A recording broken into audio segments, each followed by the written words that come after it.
We're going to learn how to do this awesome, what we call Vexel Portrait, which is a portrait in which we go in and we basically make this picture look as if it's an illustrated kind of painting, essentially. So some of the requirements here are having a gradient, so a monochromatic gradient. So this is like a orange that I chose, a black to orange, and a neutral background. So we're going to start by using a portrait for this. So I went over to pexels.com and I selected a nice high-res photo here. So I'm going to go ahead and drag that in. Now the first thing we're going to do is remove that from its background. So I'm just going to go ahead and click Select Subject. And then I'll hit Command C and Command V to get it on its own. I'll go ahead and delete that background layer. Now, I really only want his head and neck. I don't need his body, so I'm going to hit Command T, and I'm just going to make this nice and big so that he fills most of the frame here. Boom. And then I'm going to crop this down so I don't have as much excess. So I'm going to go over here and find my crop tool and those three dots that are there. If you can't find it up here on the left normal toolbar, just hit the three dots and you'll find it over here. So I'm just going to crop this down just so that it's majority his face. Just like that, little off center. Perfect. All right, so let's go ahead and get started with our tutorial. So now what we're going to do is first desaturate this. So I'm going to go Image, Adjustments, Desaturate. And that's just going to convert it to black and white. Now I'm going to check and see. I'm going to use a posterize effect and I'm going to see how it looks. So I'm going to go Image, or I'm going to actually go Image, Adjustments, Posterize. Oh, that actually looks great. So we want this to be 4 levels. That's all we really need. Anything more just gets really excessive. So, and anything less, we lose details. So we want 4. And what you want is a good variation of value in the face and so forth. So this is basically dividing it into 4 shades of gray. White, gray, dark gray, and black. So I'm going to go ahead and click OK. All right. And now what I'm going to do is what we call an oil paint effect. So that's going to make it look like it's oil painted. So I'm going to go up to Filter.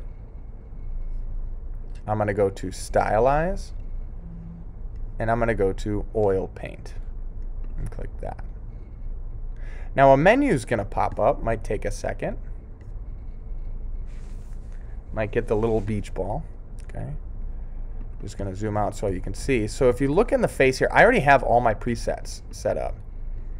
And what I've done is I've actually cranked everything up. So stylization, cleanliness, scale, and bristle detail all the way up. Now you can choose the way that you want it to look. I think this looks really cool around his hair and his beard. The one thing you do have to do is uncheck lighting just to help smooth it out a little bit more and make it look a little bit more painty. Okay, so make sure lighting is unchecked. All right, click OK. Ooh, mine's checked again. This takes a little bit of while because what it's doing is it's really blending those pixels. Oop. See, that's what happens if you have lighting checked. It looks really kind of weird. So I need to go back and make sure lighting's unchecked on mine.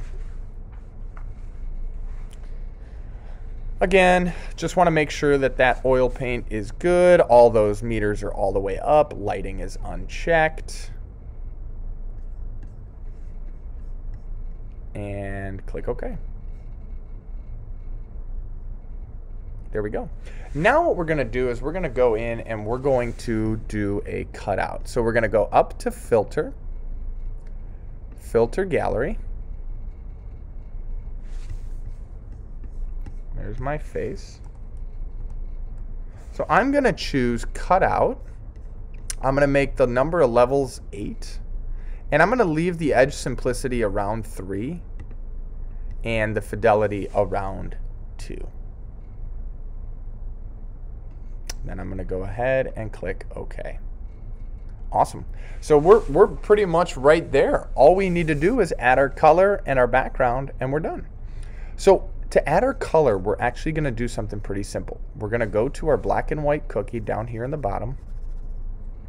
I'm going to click that, and I'm going to choose gradient map. Now, a gradient map is going to allow us to have a range from one color at its darkest point to another color at its lightest point. So this little menu will pop up over here. I'm going to double click on this gradient up at the top here. You can also double click, I thought you could, you can. I'm going to double click on the gradient up here at the top. And this pulls up a menu. So I'm going to pick a dark color to start with, and it's going to I'll probably go dark red. So I'm going to go over here to this little box on the bottom. It says color stop. I'm going to click it. Now down here it says color. I'm going to choose a really dark red. Maybe I'll go orange. Orange will be kind of cool. Go like a dark orange color. Click OK. And then I'm going to go over here, click this stop, choose that, and I'll go with like a light orange color. And click OK. Now you can even choose, instead of going so dark, you can go a little bit lighter. And you can kind of add or mix colors in. So if I wanted to, I could take, instead of that light, I could go, see, like that looks a little too dark. We want a good change in value. That looks pretty good there. I could even add another color in here by just clicking underneath that gradient. And let's maybe make that, what if we tried, see how you can change the color. Now this looks a little excessive because it's not matching the same tone. So I could maybe go in and add like another orange color. You don't want to jump away from the color that you have. You want to keep it within the same color family. So we want to keep it within our oranges. Ooh, that actually looks kind of cool. That looks pretty stellar there. I'm going to actually make this one just a little bit darker. Nice. There we go. So we got good contrast, and I have a range of color in the same family, right? So I'm using an orange and I'm changing it. Don't mix colors. Don't have orange and blue and green. Just keep the same colors there. I'm going to click OK. And now I'm just going to merge this gradient map down to my layer. So I'm going to go up to layer and merge down. I'm going to go ahead and now do my background. So I'm going to add a solid color. And I'm going to choose something within my color family, probably really light. We don't want anything really dark, so I'll go, we can even drop this. Ooh, add a solid color. And I'm just going to drop this below. Double click. So let's pick something within my color family. That actually looks good right there. I can even click in his head or, find a color. See, if we go too dark, it just doesn't look that great. I like to keep it kind of on the lighter side there. That looks good. And click OK. All right. And there we have it. So now I have my Vexel portrait. All right. So what I would like you to do for today is to create 2 Vexel portraits, since they go pretty quick, and then save those, and we will submit those to Canvas. All right. Good luck.